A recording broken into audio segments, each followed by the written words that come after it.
what if I told you that you are not at the mercy of these changes, right? What if even now you and your partner can actively co-create a new and fulfilling sex life and relationship?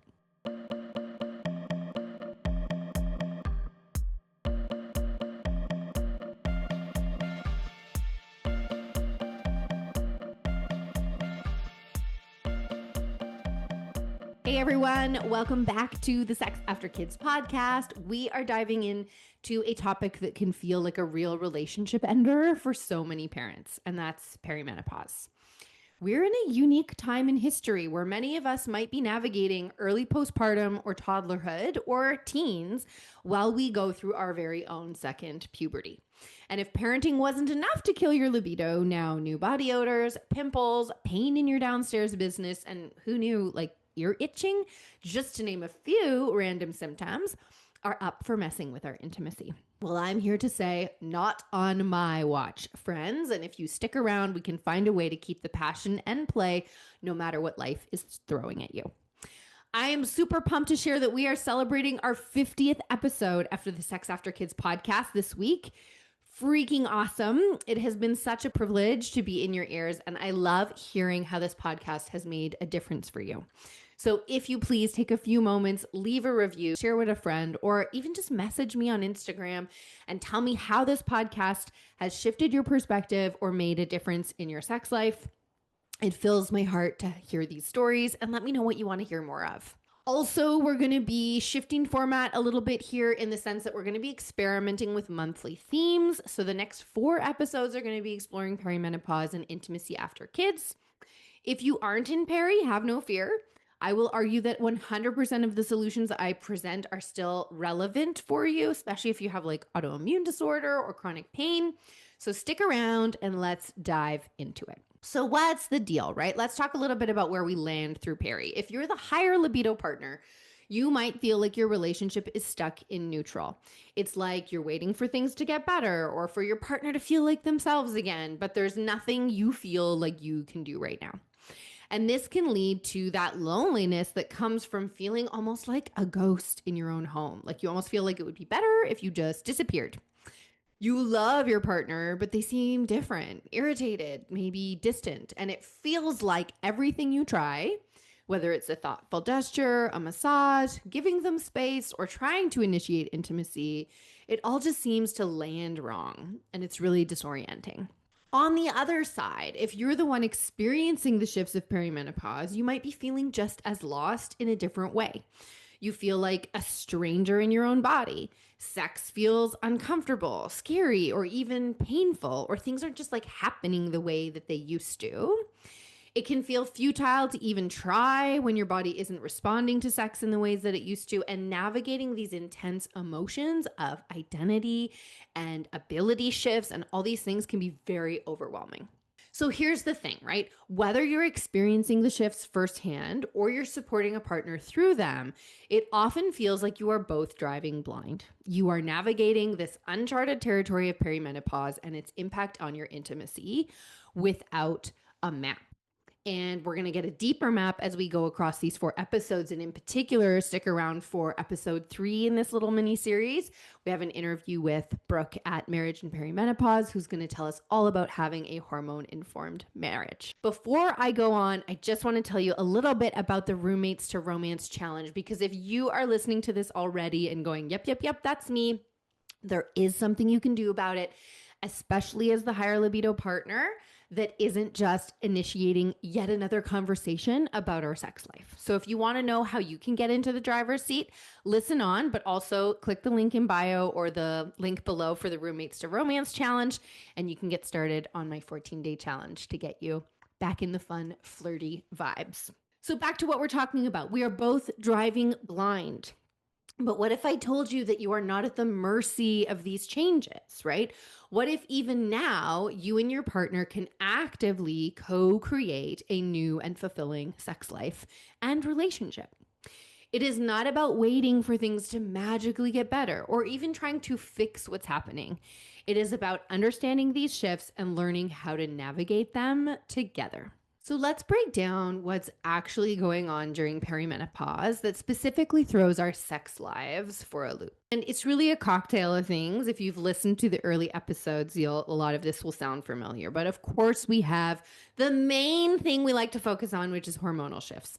Progesterone, estrogen, and testosterone are all fluctuating wildly, which can impact your mood, your irritability, your body sensations, and your physical desire for sex. Then we have stress. Depending on how we're managing in life, we might have increased stress, but also our tolerance for and how we respond to and handle stress will change. So we kind of get a double whammy there.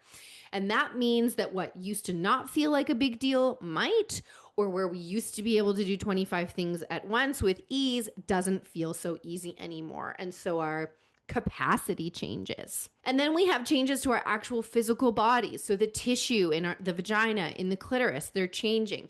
The lubrication in this part of the body is changing. Your pelvic floor muscles are changing as well. And all of this can lead to pain, irritation, and numbness during intercourse. And also it can be you used to be someone who really loved breast stimulation and nipple play, and now that feels yicky and not good. Or you used to love really light sensual tickles, and now that just sends a wave of irritation through your body.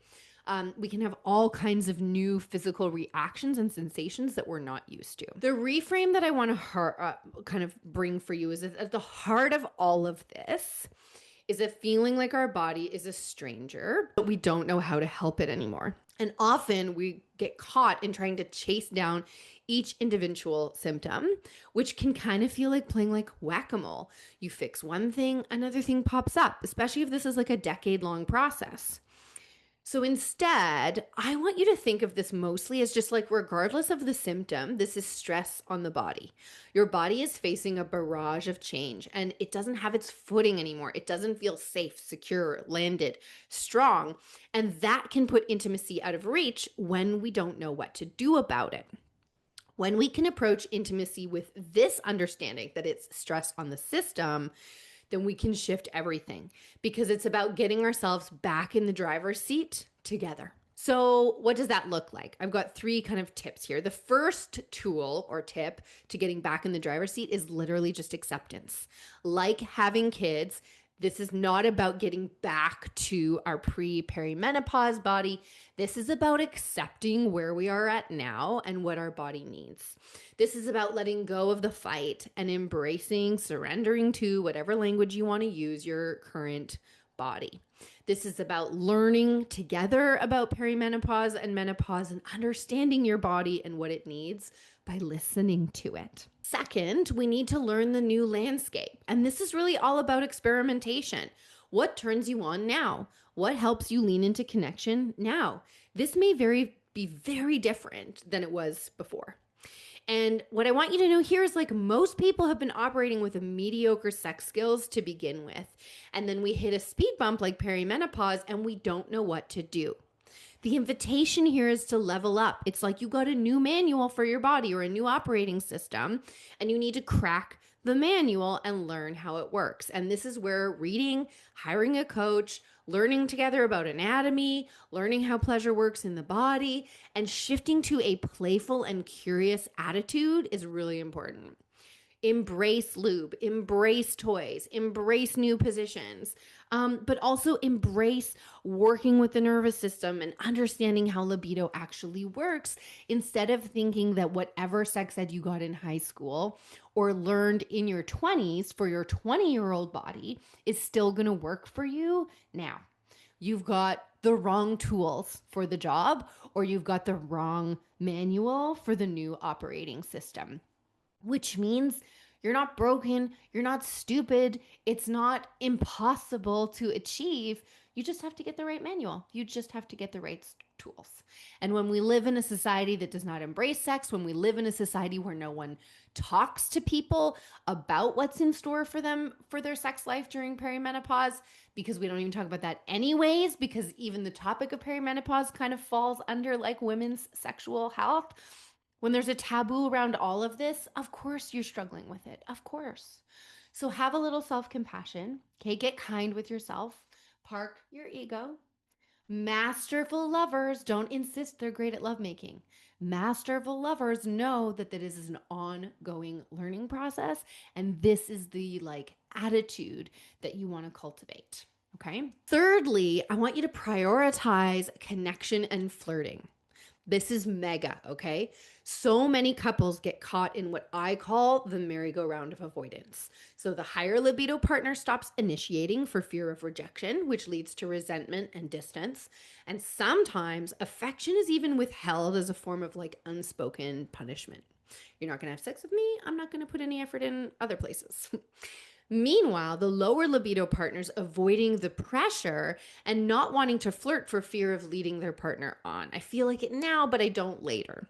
The result is that no one's touching, no one's flirting, no one's connecting, and then we don't have a runway to sex. Because if we're not engaging in the small stuff, then the leap from absolutely nothing, cold, distant, roommates, platonic, to like, let's get hot and heavy is too far of a leap. We've got to make these small intentional daily investments in keeping that, like, I call it like the new crush vibes, like alive, so that we have a runway, we have a ramp, we have a dimmer switch to turn up to, especially for lower libido partners. And the other thing is that when we get into this habit, touch can start to feel really transactional. And what I mean by that is I stop touching you because you're not saying yes anymore. And you stop touching me because you don't want to lead me on. So then anytime you do touch me, I'm like, oh, they must want it. Or like she must be into it because she's touching me and she just wanted to like cuddle. Or I'm only touching as the higher libido partner because I want to make a try. And so now it's like the only time I'm touching you is because I want to make an attempt. And so now touch becomes something you've offered to get something instead of just touching me for the sake of touching me because it's a gift that you kind of want to offer. And I just want to share an example of this to kind of cement it. So me and my partner, I am probably in some version of peri. I'm 41 this year, but I have an autoimmune disorder that mirrors so many perimenopause symptoms. The brain fog, the body aches and pains, the libido, et cetera, et cetera. So sometimes it's hard for me to know if this is a peri symptom or a autoimmune system. But the bottom line is the experience is the same. Okay. So I have been through the periods where I'm like, yeah, I could be fine without ever having sex again and all of the stuff. And I decided to initiate this little challenge in my home out of curiosity, where for 7 days, I just practiced kind of like these little 5-minute love bombs for my partner that were either touch, like initiating a 6-second kiss or a 2-minute dance, slow dance in the kitchen, or like leaving him love notes and that kind of stuff. And the takeaway I had was actually like how infrequently we were touching each other. Because oftentimes your ship's in the night, right? Like I'm putting the kids to bed, you're doing dishes, like we're never even in the same room. And I was noticing sometimes when we were in the same room, he's over at the kitchen doing dishes, I'm 10 feet away and we're doing the like, oh, did you get that message about this? And did you remember the appointment about that? Blah, blah, blah. And I was like, why am I doing this standing all the way across the room from you? Why am I not using this opportunity to touch you? And so I went over and I hugged him while we did the same thing. And immediately after we finished our little check-in, he was like, did you want something? And I realized like he immediately interpreted my touching him as like a request for something, or like I was offering because I was about to make some kind of big ask and I wanted to like soften him up. So his nervous system just defaulted there. And I have another example where like my husband had been sick for a week. I'd been the default parent. I'm tired. I'm stressed. I'm at the laptop. I'm typing away. My partner goes to offer me a back massage to give me some love. And my immediate response is, what the fuck do you want from me? This is what my nervous system in a heightened state flicked to. And so even in a partnership like mine, like our relationship is solid. Our love life is amazing. I am teaching you how to do all this stuff so you can have what I have and more. And still our nervous systems trigger that way. Still our nervous systems can default that way. And so this is the pattern we get locked into. And when we're locked there, where your nervous system interprets touch from your partner as dangerous, unsafe, or demanding, then we ain't getting to sexy town, my friend, without forcing or cajoling or like all the things we don't want. So, what do we do instead? What we do instead is the Roommates to Romance Challenge. Okay, it's my 14-day challenge. It's an expansion of what I did in my very own home. And the idea is I have specifically geared it for high libido partners. You can do it together and do the daily challenges for each other.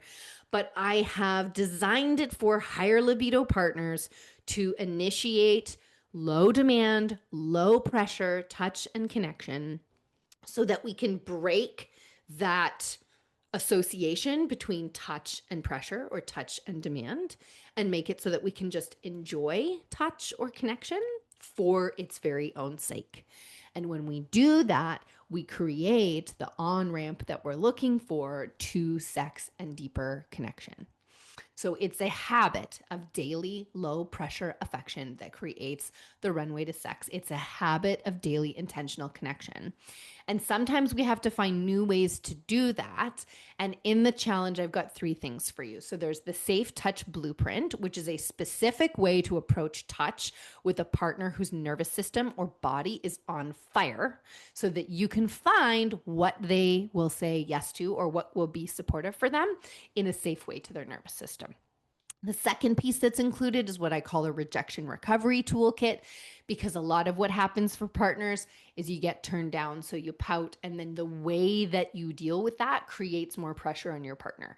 We need to give you the leadership skills to do something more productive with those emotions so that like they're valid. It's okay to feel hurt when you're rejected, but when you throw that back at your partner, you are sabotaging yourself and you're not going to get where you want to go. So I'm going to help you to do something more productive with those feelings and emotions. And the last piece is that there's a mindful self-pleasure practice in there because we are asking you to kind of create a no pressure space for intimacy, which might already be something that's on the table in your relationship. And so I want you to have healthy and mindful outlets for your sexual energy that's not relying on FetLife or porn or something that might negatively impact your relationship. So there is a place for self-pleasure, but I have a unique way of doing it for you that will be very supportive for you. So if you are into that, it's a 14-day challenge. It's got the Safe Touch Blueprint, the Rejection Recovery Toolkit, a mindful self-pleasure practice, and then 14 days of prompts that are literally less than 5 minutes a day. You get an email a day to reinstigate that connection with your partner and find a way to approach where you can create safety in their nervous system. And for lower libido partners who are listening, this is great because it's not another conversation about how you're broken and we all need to fix it and you need to just like buck up. This is about finding new ways to engage outside of the bedroom so that we can create a runway to the bedroom that feels good for both of you without pressure, without awkwardness, without resentment, without all the things. The challenge is only $9, my friends. It is less than a latte. You've got nothing to lose. I have 100% guarantee like refund on this bad boy. And if you're like, I'm not sure I can do this without help, right now I have a very limited special time offer for folks to get one-on-one Voxer coaching with me for $77. And so what that means is for the 14 days of the challenge, I am in your pocket, walkie-talkie style, and every day you're telling me, did the challenge, here's what happened, and I'm letting you know whether to pivot, whether to change the order of the challenge, and we're essentially customizing the whole process for you so that you can have the most success. So if that's your jam, then just grab the link down below. I look forward to seeing you there. If you have questions, you can always hit me up on Instagram, and we will catch you in the next episode.